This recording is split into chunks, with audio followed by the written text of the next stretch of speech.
Global IT के YouTube channel में आप सभी का एक बार फिर से स्वागत है। आज जो है हम लोग इंजीनियरिंग ड्राइंग का जो कि फर्स्ट ईयर के लिए थे हमारा, उसका जो ऑब्जेक्टिव क्वेश्चन हम लोग सॉल्व कर रहे थे उसका पार्ट थ्री हम लोग सॉल्व करेंगे। ठीक है, इसका जो पीडीएफ है वो आपको कहाँ पे मिलेगा, पार्ट 1, पार्ट 2 और जो आज का पीडीएफ है पार्ट 3।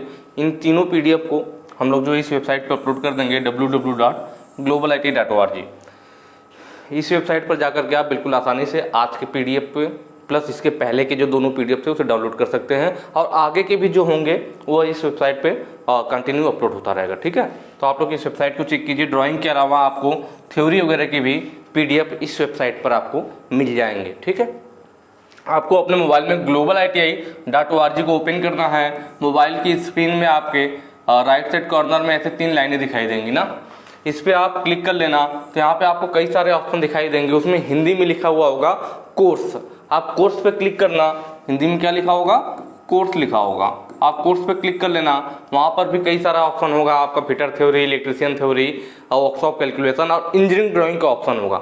उस पर क्लिक करना। आप जो इंजीनियरिंग ड्राइंग पे क्लिक करेंगे तो नीचे को स्लाइड करना, तो फर्स्ट ईयर और सेकेंड ईयर 2 कॉलम है वहाँ पे नीचे, तो आप फर्स्ट ईयर वाले पे क्लिक करना, आपको पीडीएफ बिल्कुल आसानी से मिल जाएगा। प्लस वहाँ पे प्रीवियस ईयर के पेपर भी मिल जाएंगे आपको। ठीक है, तो एक बार वेबसाइट को जरूर चेक कीजिए। बाकी हम लोग चलते हैं अपने क्वेश्चन की तरफ। हाँ, और अगर आप पहले की वीडियो देखना चाह रहे हैं तो आप YouTube के प्लेलिस्ट में चले जाइए। प्लेलिस्ट में जाएंगे तो आपको वहाँ पे प्लेलिस्ट में वीडियो मिल जाएगी ऑब्जेक्टिव वाला। ठीक है, तो बाकी मैं कोशिश करूँगा डिस्क्रिप्शन में भी लिंक दे दूंगा पहले की वीडियोज की। चलिए क्वेश्चन शुरू करते हैं। कह रहा है पहला क्वेश्चन है, 2 बिंदु परिप्रेक्षकों से खींचा जाता है।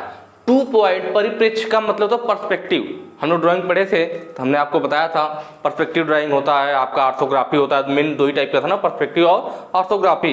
पर्सपेक्टिव में हमारा आइसोमेट्रिक वगैरह जो था वो सब पर्सपेक्टिव में था। ठीक है, तो वही पूछा कि जो पर्सपेक्टिव ड्राइंग हम खींचते हैं कौन सा पर्सपेक्टिव ड्राइंग 2 पॉइंट वाला हो, तो उसको कैसे खींचा जाता है। सिंगल वैनिशिंग, ठीक है, सिंगल वैनिशिंग पॉइंट मेथड है, डबल वैनिशिंग पॉइंट मेथड और एक ट्रिपल रहेगा 3 गुने वैनिशिंग बिंदु, कि सिंगल वाले वैनिशिंग बिंदु से, डबल वाले से या 3 गुने वाले से। तो मैं आपको बताऊं कि जो पर्सपेक्टिव होता है, पर्सपेक्टिव ड्राइंग होती है ना, उसी को हिंदी में परिप्रेक्ष्य लिख रखा है। तो जो पर्सपेक्टिव ड्राइंग होती है वो 1 पॉइंट वाली होती है, 2 पॉइंट वाली होती है, 3 पॉइंट वाली होती है। कौन कौन सी होती है, जैसे ये 2 पॉइंट वाला है, 1 पॉइंट वाला भी होता है और 2 पॉइंट वाला पर्सपेक्टिव ड्राइंग होता है और 3 पॉइंट वाला पर्सपेक्टिव ड्राइंग होता है। ठीक है, 1 पॉइंट वाला जैसे रेलवे लाइन हो गई या सड़क हो गया, तो वह एक तरह से आपका क्या है, 1 पॉइंट पर्सपेक्टिव ड्राइंग कहलाता है। सड़क का जो फिगर बना हो या रेलवे ट्रैक का बना हो तो वो 1 पॉइंट होता है। तो उसमें सिंगल वैनिशिंग पॉइंट विधि होती है। ठीक है, 1 पॉइंट वाले में 1 पॉइंट वैनिशिंग विधि होगी, 2 पॉइंट वाले में डबल वैनिशिंग विधि, मतलब जब 2 पॉइंट पर्सपेक्टिव है तो डबल वैनिशिंग पॉइंट विधि होगी। 2 पॉइंट जैसे कोई मकान बना हुआ हो, उसके कॉर्नर पे देखना, तो कॉर्नर पे 2 हिस्से दिखेंगे ना मकान के। अगर सामने दिखे तो एक हिस्सा, तो वो सिंगल वाले में आ जाएगा। कॉर्नर से देखते तो 2 हिस्सा हो जाएगा, तो वह डबल वाले में आ जाएगा, 2 पॉइंट पर्सपेक्टिव हो जाएगा। और उसको बनाने के लिए डबल वैनिशिंग बिंदु विधि यूज किया जाएगा। ट्रिपल वाला कब होता है, जब उसी मकान को, उसी घर को जब ऊपर से टॉप से देखा जाए, जब ऊपर से देखते हैं तो वह ट्रिपल वाले में आ जाता है, तो उसे कहते हैं 3 पॉइंट पर्सपेक्टिव ड्राइंग। और उसमें 3 गुने वैनिशिंग बिंदु विधि का यूज किया जाता है, पॉइंट मेथड का यूज किया जाता है। तो आपको ध्यान रखना, क्वेश्चन में पूछ रखा है, अगर 1 बिंदु बोला होता तो सिंगल वैनिशिंग विधि हो जाता, 2 बिंदु बोला है तो डबल हो जाएगा, अगर 3 बिंदु पर्सपेक्टिव की बात करता तो 3 गुने वैनिशिंग विधि हो जाती। चूंकि यहाँ पे डबल वाली बात किया था 2 बिंदु की, तो ऑप्शन बी हमारा सही होगा, डबल वैनिशिंग पॉइंट विधि। ठीक है, नेक्स्ट चलते हैं। अगला कह रहा है, यदि एक रेखा 2 बिंदुओं पर एक वृत्त को काटता है। ये तो थोड़ी नॉर्मल हो गया आपका मैथ वगैरह का, जिन लोगों ने हाई स्कूल में रेखागणित होती थी आपका, उन्होंने पढ़ा होगा, तो उसमें वृत्त वगैरह ये सब तो बहुत पहले से यार, हाई स्कूल 9th 10th में आप पढ़ते आ रहे हो, तो जिनका वो चीज़ अच्छा होगा आसानी से इस क्वेश्चन को कर लेंगे। ठीक है, कह रहे यदि एक रेखा 2 बिंदुओं पर एक वृत्त को काटता है। एक रेखा है 2 बिंदुओं पर क्या कर रहा है, एक वृत्त को काट रहा है। ये सर्कल हो गया हमारा। ठीक है, कहाँ काट रहा है, 2 बिंदु, एक रेखा है 2 बिंदुओं पर एक वृत्त को काटता है, लेकिन आगे क्या बोल रहा है, और केंद्र से नहीं गुजरता है। केंद्र से नहीं गुजरता। जैसे ये वृत्त हो गया और इसका यह केंद्र हो गया, और ये रेखा जो वृत्त को दो बिंदु पे काट रहा है, एक इस बिंदु पे, एक इस पे काट दिया, लेकिन केंद्र से नहीं गुजरना चाहिए। ठीक है, केंद्र से नहीं गुजरना चाहिए। जैसे यह एक वृत्त हो गया और इसका यह केंद्र हो गया, अगर मान लीजिए एक रेखा या इसके केंद्र से होती हुई जाए, तो यह भी रेखा तो वृत्त को दो बिंदु पर काटी, लेकिन यह केंद्र से होकर गुजरी है। लेकिन क्वेश्चन में ये चीज बोला कि रेखा वृत्त को तो दो बिंदु पर काटे, लेकिन केंद्र से ना गुजरे। अगर वो रेखा वृत्त को दो बिंदु पर काटती है और केंद्र से गुजरती है, तो इस रेखा को क्या बोलेंगे? तो यह रेखा हमारी व्यास कहलाती है। आप लोग जानते होंगे वृत्त की सबसे बड़ी जीवा को व्यास कहते हैं। ठीक है, और यदि यही रेखा वृत्त को दो बिंदु पर काटे लेकिन केंद्र से ना गुजरे, जैसे कि यह है, तो यह क्या कहलाता है? जीवा कहलाता है। क्या कहलाता है? जीवा। इंग्लिश में चौड़ भी बोलते हैं। ठीक है, तो दूसरे रूप में बोला जाए, देखिए यह भी जीवा होगी, इसके ऊपर लेंगे तो इसकी लंबाई थोड़ी कम होगी, यह भी जीवा है, यह भी जीवा है, यह भी है, यह भी है, क्योंकि सभी लाइनें वृत्त को दो बिंदु पर काट रही, तो सभी जीवा कहलाएंगी। और जो इसके सेंटर से होकर जाएगा, जो वृत्त के सेंटर से होकर के जाएगा, यह भी जीवा है। लेकिन वृत्त की सबसे बड़ी जीवा को क्या कहते हैं? व्यास कहते हैं। तो इसीलिए जो केंद्र से होकर के गुजरता है उसको जनरली हम क्या बोलते हैं? व्यास बोलते हैं। क्या बोलते हैं? व्यास बोलते हैं। तो इसीलिए बोला जाता है कि वृत्त यही सबसे बड़ी लाइन होगी। फिर जब आप नीचे बढ़ोगे तो फिर इसकी लंबाई कम होती जाएगी। तो यह भी जीवा, ये सारी जीवाएं हैं। तो वृत्त की सबसे बड़ी जीवा कहाँ बनेगी? यहाँ पे बनेगी, अर्थात जो व्यास होता है वह वृत्त की सबसे बड़ी जीवा होती है। आप ये भी कह सकते हो। तो यहाँ पे ऑप्शन आपका क्या सही हो जाएगा? केंद्र से नहीं गुजरता है उसको क्या बोलते हैं? जीवा बोलते हैं। तो ऑप्शन बी हमारा सही हो जाएगा, जीवा। व्यास क्या है? तो आपको मालूम है, अगर वही जीवा केंद्र से गुजर जाए, या कह लीजिए वृत्त की सबसे बड़ी जो जीवा होगी वो आपका क्या होता है? व्यास होता है। त्रिज्यी रेखा मतलब, त्रिज्या से मतलब हो गया रेडियल हो गया भाई, ये त्रिज्यी रेखा होगी ना जो रेडियल लाइन होगी। ठीक है, इसकी त्रिज्या से होकर जाएगी। चतुर्थांश, चतुर्थांश इस टाइम से होता है ना, ये प्रथम चतुर्थांश होता है, या द्वितीय होता है, तृतीय होता है, या फोर्थ होता है, इस तरह से कोऑर्डिनेट जो बना होता है, तो ये चतुर्थांश होता है। तो यहाँ पे ऑप्शन बी हमारा सही हो जाएगा। ठीक है, नेक्स्ट क्वेश्चन पे चलते हैं। अगला है, बाकी मैं आपको बता दूं एक चीज़ और, हालांकि ये जरूरी नहीं है। जो लोग इंस्टाग्राम यूज करते होंगे, आजकल बहुत ज़्यादा यूज होने लगा है, जैसे फेसबुक वगैरह है। ठीक है, फेसबुक व्हाट्सएप तो चल ही रहा था, उसी टाइप से एक इंस्टाग्राम होता है। अगर आप लोग वो यूज करते हैं और मुझसे वहाँ पे जुड़ना चाहते हैं, तो आप लोग मुझे इस नाम से सर्च कर सकते हैं। वहाँ पे मिल जाएगा ग्लोबल ITI अभी। ठीक है, ये नाम आप इंस्टाग्राम में इसको, इस आईडी को सर्च करेंगे तो वहाँ पे मैं मिल जाऊँगा, और आप लोग चाहिए तो मुझसे वहाँ पे जुड़ सकते हैं, फॉलो कर सकते हैं। ठीक है, कोई ज़बरदस्ती नहीं है, जिसका मन होगा सिर्फ हो। ठीक है, आगे बढ़ते हैं हम लोग। तो आगे क्या कह रहा है कि आयामों की व्यवस्था की विधि में, देखिए यहाँ पे हिंदी वर्ड है, इससे थोड़ी दिक्कत आ रही है आपको। जो एग्जाम होगा ना, एग्जाम में हिंदी इंग्लिश दोनों लैंग्वेज होगा, तो थोड़ा बहुत आप चेंज कर लेना, इंग्लिश हिंदी दोनों देख लेना, तो ज़्यादा क्लियर हो जाएगा। ठीक है, मैं यहाँ पे आपको इसलिए हिंदी के साथ में जो थोड़ा कठिन हिंदी वर्ड है उसको मैं इंग्लिश में भी बताता हूँ, ताकि आपको समझ में आ जाए। जैसे कि यहाँ पे कह रहा, आयामों की व्यवस्था की विधि में शामिल होता है। आयामों का मतलब है डायमेंशन, डायमेंशनिंग की बात कर रहा है। किसका बात कर रहा है? डायमेंशन की बात कर रहा है। डायमेंशन, जब भी ड्राइंग बनाई जाती है तो उनकी डायमेंशन दिखाई जाती है। तो डायमेंशनों की व्यवस्था मतलब अरेंज करने में, डायमेंशन को अरेंज करने की मेथड में शामिल होता है। जब हम डायमेंशन किसी ड्राइंग की दिखाते हैं, उन्हें अरेंज करते हैं डायमेंशन को, तो उनमें कौन कौन सी विधि शामिल होती है? समानांतर, निरंतर और संयुक्त। इंग्लिश में बात करें तो समानांतर को क्या बोल सकते हैं? पैरेलल। पैरेलल मतलब समानांतर, निरंतर मतलब कंटिन्यूअस, कंटिन्यूअस, और संयुक्त मतलब कंबाइंड, कंबाइंड। ठीक है, इस तरह से। अगले में कह रहा है लंबवत मतलब परपेंडिकुलर, पैरेलल और कंबाइंड। तीसरे में कह रहा है परपेंडिकुलर, कंटिन्यूअस और कंबाइंड। चौथे में कह रहा है परपेंडिकुलर, पैरेलल और कंटिन्यूअस। तो कौन सी डायमेंशनिंग विधि में डायमेंशन की अरेंज, मतलब जब डायमेंशन को हम अरेंज करते हैं तो क्या यूज करते हैं? तो मैं आपको बताऊं, डायमेंशन विधि जो होती है हमारे पैरेलल वाली होती है। पैरेलल क्या बोलते हैं, अभी मैं यहाँ थोड़ा सा हिंट देके आपको थोड़ा सा ड्राइंग बना के समझा दूंगा, ज़्यादा समय नहीं लेंगे हम लोग आपका। आगे कंटिन्यूअस है, कंटिन्यूअस जो निरंतर है, इसको आप चेन डायमेंशनिंग भी कह सकते हैं। यहाँ पे कंटिन्यूअस लिख दिया, थोड़ा सा कंफ्यूजन हो सकता है। पैरेलल डायमेंशनिंग होती है, कंटिन्यूअस मतलब लगातार, या कह लीजिए चेन डायमेंशनिंग। चेन डायमेंशनिंग, और संयुक्त का मतलब कंबाइंड, मतलब कंबाइंड में क्या होता है, पैरेलल और कंटिन्यूअस दोनों को यूज करते हैं। जब दोनों मेथड को एक ही ड्राइंग में यूज किया जाए तो वह कंबाइंड कहलाता है। यह आपका क्या है, डायमेंशनिंग दिखाने की मेथड है, डायमेंशनिंग दिखाने की ड्राइंग में मेथड है। पैरेलल डायमेंशनिंग होता है, कंटिन्यूअस या कह लीजिए चेन डायमेंशनिंग होता है, और कंबाइंड का मतलब जिस ड्राइंग में पैरेलल और कंबाइंड पैरेलल और कंटिन्यूअस या कह लीजिए पैरेलल और चेन डायमेंशनिंग दोनों को यूज किया दिया जाए तो कंबाइंड डायमेंशनिंग होता है। तो यह मेथड तो होते हैं, पर ये परपेंडिकुलर होते हैं, जो लंबवत आ गया यह कोई मेथड नहीं होता, इसलिए ऑप्शन सही नहीं हो सकता। इसमें भी लंबवत लगा हुआ है, तो यह लंबवत कोई मेथड, परपेंडिकुलर मेथड कोई नहीं होता है, तो इसलिए भी सही नहीं होगा। ऑप्शन 3 में भी लंबवत है जो कि नहीं हो सकता, इसलिए तीनों ऑप्शन गलत हो जाएंगे। सही कौन सा होगा, पहला होगा, ऑप्शन ये आपका सही होगा। थोड़ा सा मैं यहाँ पे आपको बता देता हूँ, जैसे अगर कोई मान लीजिए ड्राइंग है, ड्राइंग कैसे है, इस टाइप से है,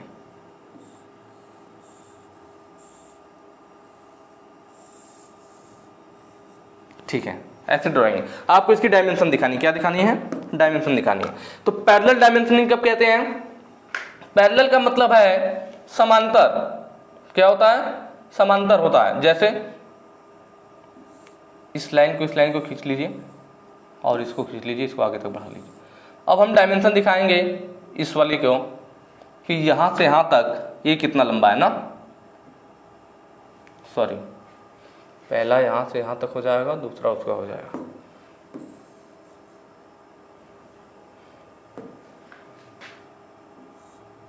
ये डायमेंशन हो गई हमारी, मान लेते हैं कितना 10 mm है, ठीक है। उसके बाद अगली डायमेंशन दिखाने के लिए क्या होगा, अब यहाँ पे खींच लीजिए, अभी यहाँ पे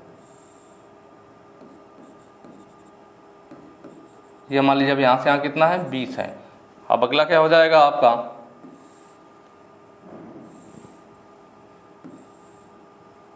मतलब पैरेलल डायमेंशनिंग में क्या होता है, एक बेस लाइन ले ली जाती है, एक डेटम लाइन होती है, जैसे सबसे नीचे वाली लाइन होगी, और उसी के सारी डायमेंशन को माप वहीं से लिया जाता है, इस डेटम लाइन से ही लिया जाता है, ठीक है। एरो थोड़ा मेरा सही नहीं बन पा रहा है, या मान लीजिए 30 है, तो सारी लाइनें देखिए पैरेलल है एक दूसरे के ना, यहाँ से यहाँ 10, यहाँ से यहाँ 20 और यहाँ से यहाँ 30, मतलब हम पैरेलल डायमेंशनिंग में क्या कर रहे हैं, एक डेटम लाइन मतलब नीचे वाली लाइन ले रहे हैं और उसी की सारी डायमेंशन को दिखा रहे हैं। तो यह हो गया हमारा पैरेलल डायमेंशन, क्योंकि सभी देख रहे डायमेंशन लाइन भी जो है एक दूसरे के क्या पैरेलल लाइन है ना, ये लाइन इसके पैरेलल है, इसके पैरेलल, तो इसको पैरेलल डायमेंशनिंग बोलते हैं। चेन डायमेंशनिंग कब बोलते हैं, जब एक ही में दिखाया जाए। जैसे मैं मान लीजिए ऊपर की जगह यहाँ नीचे दिखा देता हूँ इसको खींच करके, जैसे ये यहाँ से हो गया, दूसरा डायमेंशन हमें यहाँ पे दिखाना था इस वाली लाइन का, तीसरा यहाँ पे और चौथा यहाँ पे। अब हम क्या करेंगे, तीनों का अलग अलग दिखाएंगे, जैसे इसका, फिर इसी में आगे बढ़ा देंगे तो एक चेन बन जाएगी, या फिर इसीलिए इसको कंटिन्यूअस भी बोलते हैं, लगातार, या फिर चेन भी बोल सकते हैं, क्योंकि एक दूसरे से लगातार इसी में चेन बन जा रही है, कोई ऊपर नीचे नहीं हो रहा। अब दिखा दें कि यह भी 10 का है, यह भी 10 का है और यह भी 10 का है। तो जो इस तरह से डायमेंशनिंग दिखाई गई, लगातार दिखाई गई, तो कंटिन्यूअस डायमेंशनिंग, या एक तरह से इनकी एक लाइन में चेन बन गई तो चेन डायमेंशनिंग भी कहते हैं। और यहाँ पे डायमेंशन एक दूसरे के पैरेलल था, इसलिए पैरेलल डायमेंशनिंग कहते हैं। कंबाइंड कब कहेंगे, जैसे इस ड्राइंग में देखिए मैंने दोनों यूज कर दिया, यहाँ इधर के साइड मैंने क्या किया, आपका चेन डायमेंशनिंग दिखा दिया है, कंटिन्यूअस डायमेंशनिंग दिखा दिया, और ऊपर पैरेलल डायमेंशनिंग दिखा दिया। तो जब जिस ड्राइंग में दोनों को दिखाया जाए तो कंबाइंड डायमेंशनिंग कहलाती है।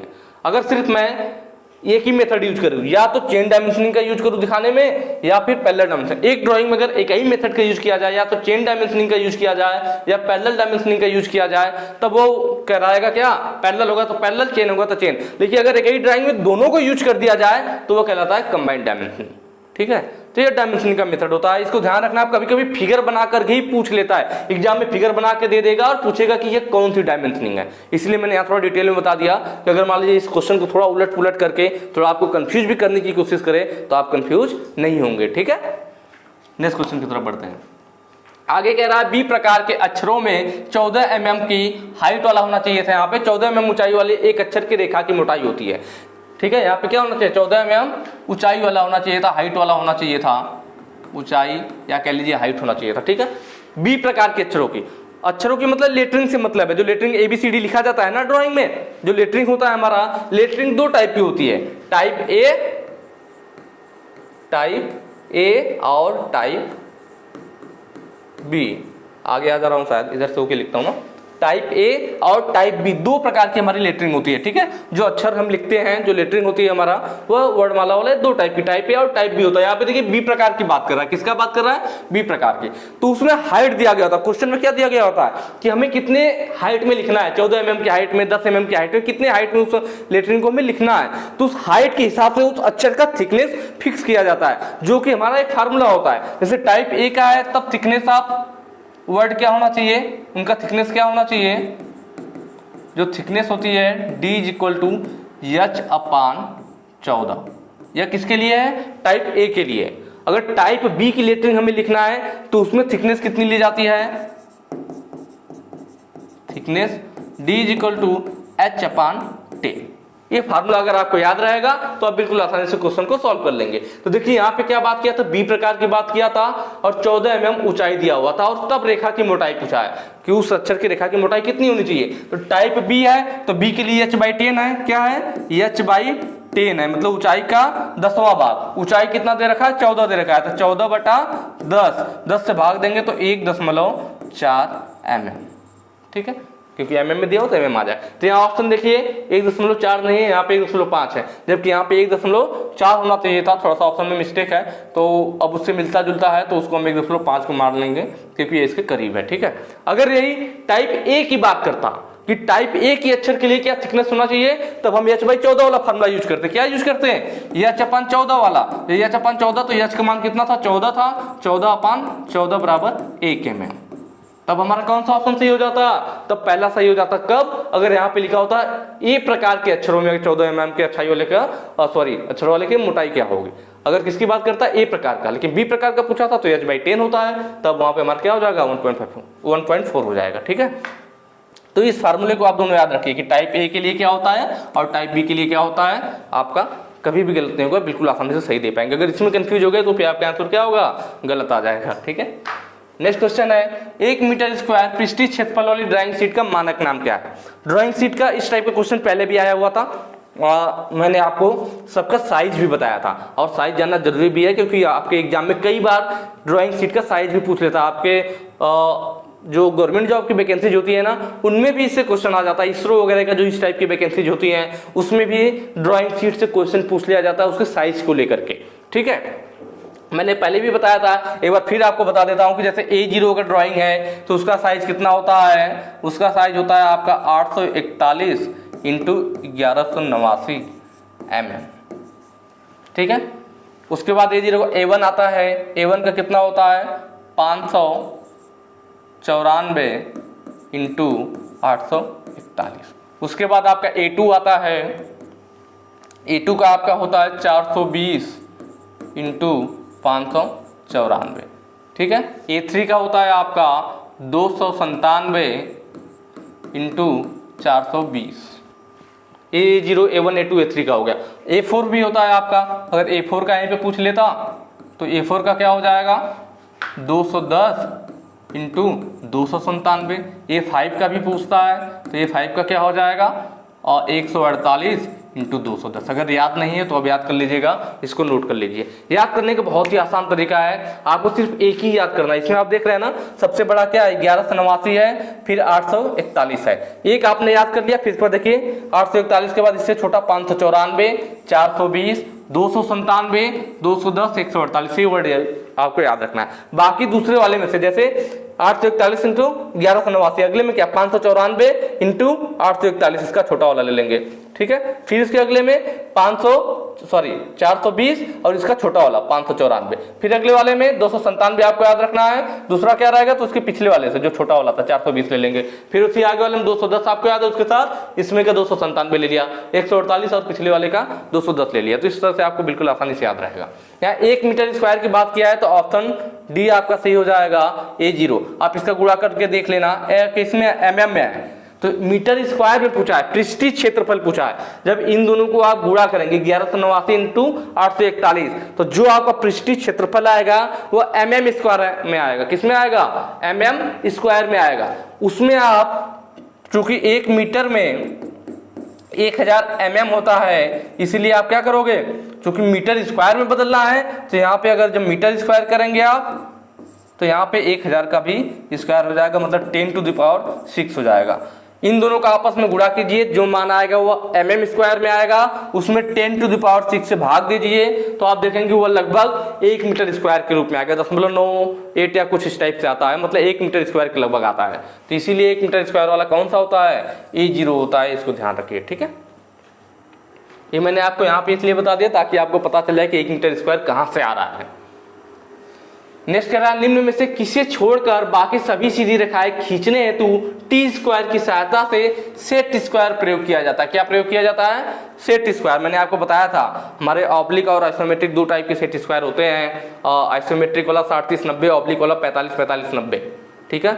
दो सेट स्क्वायर होते हैं, एक सेट स्क्वायर में क्या होता है, जो एंगल होता है वो 45, 45 और 90 होता है, और एक जो दूसरा सेट स्क्वायर होता है उसका एंगल 60, 30 और 90 होता है।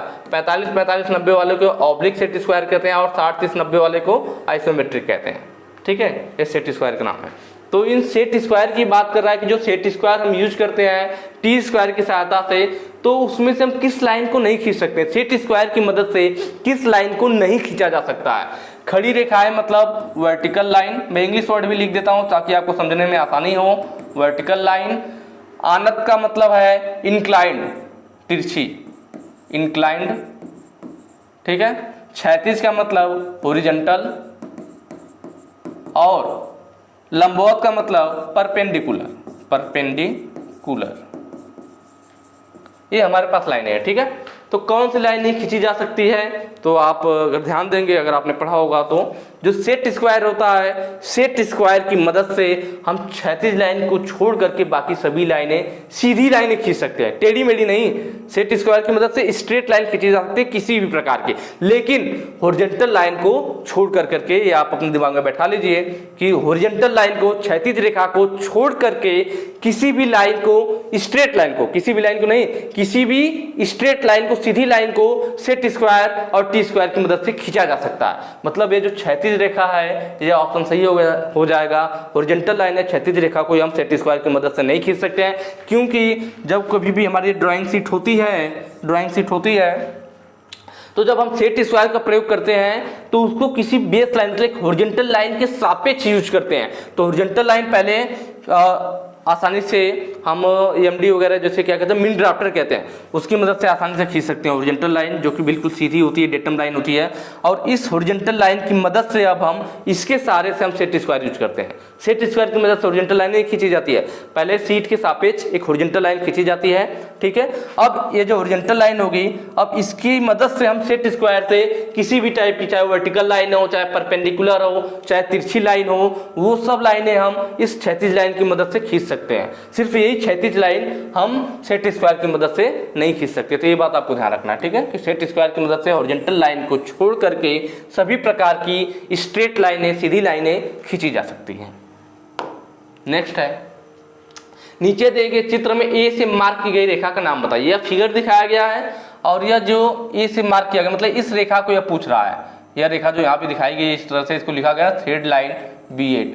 यह थ्रेड लाइन को दिखा रहा है कि यह कोई नट बोल्ट आपका जो भी था, और इसके साथ यहाँ पे ये थ्रेड कटा हुआ है। क्या कटा हुआ है, थ्रेड कटा हुआ है, इधर भी और इधर भी, ये हमारा थ्रेड कटा हुआ है, ठीक है। तो यह यहाँ पे इस लाइन को इसने एरो से ऐसे दिखाया है, ऐसे करके, और यह लिखा हुआ थ्रेड लाइन। इस थ्रेड को दिखाने के लिए उन्होंने इस एरो को यूज किया हुआ है, और इसी को ए से डिनोट करके पूछ रहा है कि यह जो लाइन है, जो मैंने रेड कलर से भी खींची, कि इस लाइन को क्या कहते हैं। गाइड लाइन कहते हैं, मैं इंग्लिश में लिख देता हूँ, गाइड लाइन, या फिर बीमा रेखा मतलब डायमेंशन लाइन, डायमेंशन लाइन, या फिर विस्तार रेखा मतलब एक्सटेंशन लाइन, एक्सटेंशन लाइन, या फिर लीडर लाइन, क्या कहते हैं, ठीक है। तो मैं आपको बता दूं कि जो यह रेखा है, सॉरी, यह जो रेखा है आपकी, इसको क्या कहते हैं, लीडर लाइन बोलते हैं। ऑप्शन डी आपका सही हो जाएगा। गाइड लाइन तो अलग चीज हो गई। डायमेंशन लाइन, एक्सटेंशन लाइन क्या होता है मैं आपको बता देता हूं। यहाँ पे जैसे कोई भी ड्राइंग है, ठीक है, कोई भी ड्राइंग है इस टाइप से, तो इसका हम क्या दिखाते हैं, डायमेंशन दिखाते हैं। तो डायमेंशन, जैसे मुझे यहाँ से यहाँ तक डायमेंशन दिखाना है, तो हम क्या करते हैं, एक इधर लाइन खींचते हैं, एक और इधर लाइन खींचते हैं। फिर इसके बीच में लाइन खींची जाती है। तो यह जो दोनों लाइन हमने खींचा डायमेंशन को दिखाने के लिए, इन्हीं दोनों लाइनों को क्या बोलते हैं? एक्सटेंशन लाइन बोलते हैं। क्या बोलते हैं? जो विस्तार रेखा था, एक्सटेंशन लाइन था, इस वाले को बोलेंगे। और इसके बीच में जो हमने ये लाइन खींची डायमेंशन को दिखाने के लिए, यह वाली लाइन जिस पे एरो बनाते हैं हम लोग, इस लाइन को बोलते हैं डायमेंशन लाइन। आई बात समझ में? यह जो दोनों लाइन खींची थी हमने, जिससे कि डायमेंशन लाइन का जो एरो है वह बाहर ना जाए, तो यह वाले जो दोनों लाइन हमने दोनों साइड खींच रखी है, इधर और इधर, इसको बोलते हैं एक्सटेंशन लाइन। ध्यान रखना आप, ठीक है? Extension line. और यह जो बीच में हमने खींच रखी है डायमेंशन दिखाने के लिए, इसी को क्या बोलते हैं? डायमेंशन लाइन बोलते हैं, डायमेंशन लाइन। ठीक है? लीडर लाइन क्या होती है? लीडर लाइन हमारा डिनोट करती है किसी स्पेशल चीज को, जैसे इसमें थ्रेड को बता रही थी। और जैसे कोई ड्राइंग हो गई आपका, इसी में मान लीजिए 1 2 होल है, ठीक है, 3 होल है और 4 होल है। चारों होल मान लीजिए एक ही साइज के हैं। होल को दिखाने के लिए क्या, होल का डायमीटर दिखाने के लिए हम फाई यूज करते हैं। अगर कहीं पे फाई 8 लिखा हुआ है, इसका मतलब हो गया कि उस होल का व्यास, फाई किसको डिनोट करता है? व्यास को। कितना है? 8 का मतलब 8 mm है। तो जब इस टाइप से कहीं होता है तो इसमें क्या करता है? एक एरो के द्वारा हम इसको दिखाते हैं। जैसे एक एरो ऐसे खींच देंगे, यहाँ पे ऐसे एरो बना देंगे, एक लाइन खींच देंगे और फिर यहाँ पे लिख दिया जाता है। क्या लिख देते हैं? कितने होल है? मान लीजिए चारों एक ही साइज किया था, 1 2 3 4, तो लिख देंगे 4 × 5 8। इसका मतलब ये हो गया कि यह जो होल है वह 5 का मतलब व्यास, 8 का मतलब 8 mm के, 8 mm के व्यास वाला होल है। और कितने हैं? 1 2 3 4, 4 है। आगे जो होता है यह होल की संख्या को बताता है कि टोटल 1 2 3 4 होल है और किस साइज के हैं? तो 8 mm व्यास वाले हैं। ठीक है? तो इस चीज को दिखाने के लिए जो हमने यह लाइन यूज की, इसी लाइन को क्या बोलते हैं? लीडर लाइन बोलते हैं। क्या बोलते हैं? लीडर लाइन बोलते हैं। वैसे यहाँ पे भी वो लाइन यूज की गई थी थ्रेड को दिखाने के लिए, तो वह क्या हो जाएगा? लीडर लाइन हो जाएगा। ऑप्शन डी आपका सही हो जाएगा। ठीक है? थोड़ा सा आपका टाइम तो लग रहा होगा, मैं इसलिए बता रहा हूँ क्योंकि शायद पहले भी आप लोगों ने इतना इसको डिटेल में पढ़ा नहीं होगा। तो मैं सोच रहा हूँ कि आप क्वेश्चन जब भी सॉल्व करो तो उसके साथ आपका कॉन्सेप्ट भी क्लियर होता रहे। ये नहीं कि आपने क्वेश्चन रट लिया, क्वेश्चन रट लेंगे भूल जाएंगे, या फिर थोड़ा सा भी उसने उस क्वेश्चन को घुमाया या चीजों को चेंज किया तो आप वहीं पे उल्टे पड़ जाओगे, सब काम खत्म हो जाएगा। इसीलिए मैं उसको थोड़ा सा टाइम तो आपका वेस्ट नहीं हो रहा है, वेस्ट नहीं कह सकते, आप कुछ चीजें सीख रहे हो। ठीक है? टाइम लगेगा लेकिन अच्छे से आपको समझ में आएगा। आगे कह रहा है नीचे दर्शाई गई रेखा किस प्रकार की रेखा है? यह रेखा यहाँ बीच में दिखाई, ये कैसी रेखा है? देखिए इस रेखा के बारे में हमने पहले भी बात किया है। जिन लोगों ने अच्छे से पहले वाला वीडियो देखा होगा, पहला या दूसरा पार्ट में हो तो मुझे ठीक से ध्यान नहीं आ रहा, उन्हें बिल्कुल अच्छे से समझ में आ जाएगा कि कौन सी रेखा है। देखिए हिडन लाइन क्या होता है, मैंने आपको बताया था। हिडन लाइन डैश के द्वारा दिखाया जाता है, बराबर डैश होता है और बीच में बराबर गैप होता है, एक पतली लाइन होती है डैश के रूप में। इस तरह से यह जो डैश की लंबाई होती है यह भी बराबर होती है और इनके बीच का गैप भी बराबर होता है। डैश डैश के द्वारा हिडन लाइन को दिखाया जाता है। इसका यूज किसी छुपे हुए भाग को दिखाने के लिए किया जाता है। इसको छुपे हुए, हिडन नाम ये इसका, हिडन का मतलब छुपा हुआ, छुपे हुए भाग को दिखाने के लिए हिडन लाइन यूज की जाती है। सेंटर लाइन, सेंटर लाइन मैंने आपको बताया था कि लंबे डैश होते हैं, लंबे डैश होते हैं और बीच में डॉट होता है, फिर लंबा डैश, फिर बीच में डॉट, लंबा डैश और बीच में डॉट और लंबा डैश, इस टाइप से। यह जो डैश होता है इन डैश की लंबाई बराबर होती है आपस में और इनके बीच में गैप भी बराबर होता है। ठीक है? तो यह होती है सेंटर लाइन। या फिर जब मैंने ये चीज बताया था, ये भी बताया था, कभी कभी सेंटर लाइन को हम लोग एक लंबा डैश और बीच में डॉट की जगह एक छोटा डैश भी यूज कर लेते हैं, फिर बड़ा डैश, फिर बीच में एक छोटा डैश, फिर बड़ा डैश, फिर बीच में एक छोटा, फिर बड़ा, इस टाइप। दोनों टाइप से सेंटर लाइन को दिखाया जा सकता है। ठीक है? वही बात रहेगी इसमें भी कि सभी डैश की लंबाई आपस में बराबर होगी और बीच में गैप भी बराबर होना चाहिए। तो यहाँ पे देखिए इसका मतलब जो फिगर में दिखा रखा था वो इससे मिलता हुआ है, चाहे डॉट की तरह भी दिखा सकता है, ऐसे भी दिखा सकता है। तो ये कौन सी लाइन दिखाई गई है? Centre line. ऑप्शन बी आपका सही हो जाएगा। डायगोनल लाइन या फिर हैचिंग, ये दोनों एक ही बात है, इसके बारे में भी मैंने बताया था पीछे की वीडियो में। डायगोनल लाइन में क्या होता है, जैसे मान लीजिए कोई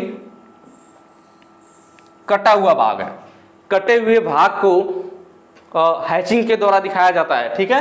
या डायगोनल के, डायगोनल मतलब ऐसे बाइबिकट के रूप में जो खींचा जाए, और ये एक पतली और स्ट्रेट लाइन होती है, पतली और स्ट्रेट लाइन इस टाइप से खींची जाती है।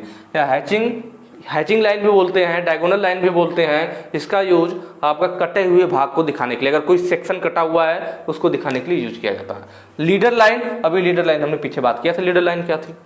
ठीक है? तो ये आपका क्लियर हो गया होगा। यह भी पतली लाइन ही होती है, ऐसे डायगोनल लाइन की तरह। यह भी क्या थी? पतली लाइन ही होती है, सीधी रेखा होती है। तो ये चारों हो गए आपके। नेक्स्ट चलते हैं, ज़रा कमेंट करके बताइएगा यार समझ में आ रहा है कि नहीं आ रहा है, ठीक है। पहले के भी दोनों पार्ट आप लोगों ने देखा होगा और इस वीडियो को भी आप देख रहे होंगे, तो चीज़ें सही से समझ में आ रही है या नहीं आ रही है कमेंट करके आप बताना, ठीक है। आगे है, उस त्रिभुज का नाम बताइए जिसके सभी तीनों कोण 90 डिग्री से कम हो। यह भी देखिए रेखागणित वाली बात आ गई।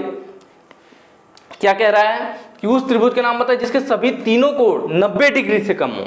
90 डिग्री से कम मतलब कम का मतलब कम, कम का मतलब न्यून, न्यून का मतलब क्या, न्यूनतम, न्यूनतम अधिकतम यूज करते हैं आप ना, न्यूनतम का मतलब कम, अधिकतम का मतलब ज्यादा। तो 90 डिग्री से तीनों कोण कम हो, कम किसमें होगा, न्यून कोण त्रिभुज में। न्यून कोण त्रिभुज ऐसा त्रिभुज होता है जिसमें तीनों कोण 90 डिग्री से क्या होते हैं, कम होते हैं। तीनों कोणों का मान 90 डिग्री से कम होता है। और आपको मालूम है त्रिभुज के तीनों कोणों का योग 180 डिग्री होता है। तीनों कोणों का योग कितना होना चाहिए, 180 होना चाहिए। पर न्यून कोण में क्या होगा, तीनों कोणों का योग 90 डिग्री से कम रहेगा, आपस में जोड़ेंगे तो 180 हो जाएगा। अधिक कोण त्रिभुज कब बोलते हैं, देखिए यहाँ पे क्या हो जाएगा, ऑप्शन ए आपका सही हो जाएगा, ठीक है। अधिक कोण कब बोलते हैं, जब त्रिभुज का कोई एक कोण 90 डिग्री से अधिक हो जाए। जब त्रिभुज का कोई एक कोण 90 डिग्री से क्या हो जाए, अधिक हो जाए। जब एक कोण 90 डिग्री से अधिक हो जाता है तो उसे अधिक कोण बोलते हैं। पर कभी भी किसी भी त्रिभुज का अगर आप तीनों कोण जोड़ेंगे तो वह 180 डिग्री ही आएगा। विषम बाहु त्रिभुज, देखिए नाम से पता चल रहा है विषम बाहु मतलब उसकी जो बाहु का मतलब भुजा है, विषम का मतलब समान ना हो। मतलब विषम बाहु त्रिभुज की कोई भी भुजा समान नहीं होती, मतलब तीनों भुजाएं असमान होती है। जिस त्रिभुज की तीनों भुजाएं असमान हो वो विषम बाहु त्रिभुज कहलाता है और इसके तीनों कोण भी असमान होते हैं। समद्विबाहु त्रिभुज, देखिए सम द्वि मतलब दो, बाहु मतलब भुजा, मतलब ऐसा, सम का मतलब बराबर, द्वि का मतलब दो, बाहु का मतलब भुजा, मतलब ऐसा त्रिभुज जिसकी दो भुजा बराबर हो। ऐसा त्रिभुज जिसका, जैसे ये त्रिभुज हो गया तो इन दोनों की दो भुजाएं आपस में बराबर होंगी। तो ऐसा त्रिभुज जिसकी दो भुजाएं बराबर हो और उनके आमने सामने के कोण भी आपस में बराबर होते हैं। जैसे इस भुजा के सामने का कोण यह, इस भुजा के सामने का कोण यह दोनों कोण आपस में क्या होंगे, बराबर होंगे। तो समद्विबाहु त्रिभुज की दो भुजाएं बराबर होती हैं और उनके आमने सामने के दोनों कोण भी आपस में बराबर होते हैं। इस त्रिभुज को समद्विबाहु त्रिभुज कहते हैं। ठीक है, त्रिभुज के बारे में हो गया, ठीक है। नेक्स्ट चलते हैं, किसी बिंदु से एक रेखा खींची जाती है जो हमेशा दिशा बदलती है, कहलाती है। कह रहा है कोई पॉइंट है उससे हम एक रेखा खींचने की कोशिश कर रहे हैं, लेकिन हो क्या रहा है, हो ये रहा है कि जो हमारा पॉइंट हमेशा दिशा बदल रहा है, ठीक है। तो वह रेखा क्या होगी, सीधी रेखा, वक्र रेखा, प्रवण रेखा, समांतर रेखा। इंग्लिश में लिख देता हूं जिससे आपको समझने में आसानी हो। सीधी रेखा का मतलब है स्ट्रेट लाइन, वक्र का मतलब कर्व्ड, प्रवण रेखा मतलब इंक्लाइंड लाइन, ठीक है। तिरछी रेखा इंक्लाइन, कोई प्रवण रेखा लिख रखा हिंदी में। समांतर का मतलब पैरेलल, ये चीजें, ठीक है। देखिए पैरेलल लाइन कब होगा, जब दो रेखाएं आप आपस में खींचेंगे इस तरह से, पैरेलल होगा। तो इसमें सोचिए कोई मान लीजिए यह एक पॉइंट था, रेखा कैसे बनती है, कई बिंदुओं को मिलाने पर रेखा बनता है। तो यह बिंदु मान लीजिए क्या है, यहाँ पर है, फिर यहाँ पे जाएगा, फिर यहाँ पे जाएगा। मतलब इन बिंदुओं को आपस में जब हम मिलाएंगे, कई सारे बिंदुओं को आपस में जब मिलाते हैं तो वही रेखा बनता है। तो यह बिंदु इधर को चल रहा था, यह भी इधर को, यह भी इधर को, यह भी इधर को, यह भी इधर को, सभी बिंदु कहाँ जा रहे हैं, एक ही दिशा में जा रहे हैं। पैरेलल में हम दो लाइनें खींचते हैं तभी तो आपस में समांतर होंगे। तो यहाँ पे एक बिंदु रेखा का, यहाँ भी है, यहाँ भी है। तो रेखा पे देखो जितने भी बिंदु हैं सभी एक ही दिशा में जा रहे हैं। नीचे वाली भी रेखा में जितने भी बिंदु होंगे सब एक ही दिशा में जा रहे हैं। तो इसका मतलब पैरेलल लाइन में जो हमारी बिंदु होती है दिशा नहीं बदलता। जब क्वेश्चन क्या बोला, किसी बिंदु से एक रेखा खींची जाती है जो हमेशा दिशा बदलती है, मतलब वो बिंदु हमेशा दिशा बदल रहा है। तो पैरेलल में तो ऐसा हो नहीं रहा। इंक्लाइंड लाइन में, इंक्लाइंड का मतलब झुकी हुई लाइन, ऐसे इसमें भी आप कई सारे बिंदु बना लीजिए और उनका दिशा बना लीजिए, आपको समझ में आ जाएगा। यह बिंदु नीचे की ओर जा रहा है, यह भी इधर जा रहा है, यह भी इधर, यह भी इधर, यह भी इधर, सभी बिंदु की दिशा क्या है, एक ही साइड में है। मतलब इनमें भी दिशा नहीं बदल रहा है। कर्व्ड लाइन में क्या होगा, कर्व्ड का मतलब टेढ़ी मेढ़ी, मतलब इस टाइप से जो टेढ़ी मेढ़ी लाइन होती है उसको कर्व लाइन बोलते हैं ना। वक्र रेखा, वक्र रेखा इस तरह से होगा, वक्र टाइप का। अब इसमें देखिए मान लीजिए एक पॉइंट यहाँ पे स्टार्टिंग था जो चलना शुरू किया, कहाँ पे था, फिर वो पॉइंट फिर यहाँ पहुँचा होगा, फिर वो पॉइंट यहाँ पहुँचा होगा, यहाँ पहुँचा होगा, फिर वो पॉइंट यहाँ पहुँचा होगा, फिर पॉइंट यहाँ पहुँच गया, यहाँ पहुँच गया, यहाँ पहुँच गया। इन्हीं पॉइंटों को आपस में जब मिलाया गया तो रेखा बना, ठीक है। तो देखिए जब ये पॉइंट यहाँ से चला तो इसका मुंह इधर को था, इसका दिशा इधर था, फिर ये पॉइंट यहाँ पहुँचा, दिशा यहाँ हुआ, इधर पहुँचा तो इधर को हो गया, फिर इसका पॉइंट नीचे हो गया, फिर इधर हो गया, फिर नीचे हो गया, फिर सीधा हो गया, फिर ऊपर की तरफ हो गया। आप देख रहे हैं कि वक्र रेखा में जितने भी पॉइंट जैसे जैसे आगे बढ़ रहा है तो उसका क्या दिशा बदल रहा है, पहले ऊपर की ओर, फिर सीधा, फिर नीचे की ओर, फिर सीधा, फिर ऊपर की ओर, इसमें दिशा बदल रहा था। क्वेश्चन में भी ये बोला था किसी बिंदु से एक रेखा खींची जाती है जो हमेशा दिशा बदलती है। तो किसमें बदल रहा है, वक्र रेखा में बदल रहा है। तो ऑप्शन बी हमारा सही हो जाएगा कि वक्र रेखा कर्व रेखा में जो हमारा पॉइंट होता है वो हमेशा दिशा बदलता रहता है। जबकि पहला जो क्वेश्चन ऑप्शन था स्ट्रेट लाइन ऐसे हो जाएगा। इसमें भी आप कई सारे बिंदु ले सकते हो इस टाइप से कि एक बिंदु यहाँ हो गया, एक यहाँ हो गया, एक यहाँ, और सबका दिशा आप देखेंगे कि वह एक ही साइड में जा रहा है। तो यह बिल्कुल अच्छे से समझ में आया होगा कि वक्र रेखा में पॉइंट क्यों दिशा बदलता है। ठीक है, तो आज के लिए इतना ही। अगर वीडियो अच्छी लगी और अच्छे से समझ में आया तो ज़्यादा से ज़्यादा शेयर कीजिएगा, अपने दोस्तों को भी बताइएगा, क्योंकि अब धीरे धीरे समय नज़दीक आ रहा है। सब लोग अपना पढ़ाई करना स्टार्ट कर दीजिए और धीरे धीरे पढ़ते रहिए। ठीक है, बाकी मैंने वेबसाइट आपको बता दिया है, वहाँ पर जा करके आप आसानी से बिल्कुल अपने PDF को डाउनलोड कर सकते हैं। ठीक है, प्रैक्टिस कीजिए, मस्त रहिए। ठीक है, चलिए फिर नेक्स्ट वीडियो में मिलते हैं। Thank you.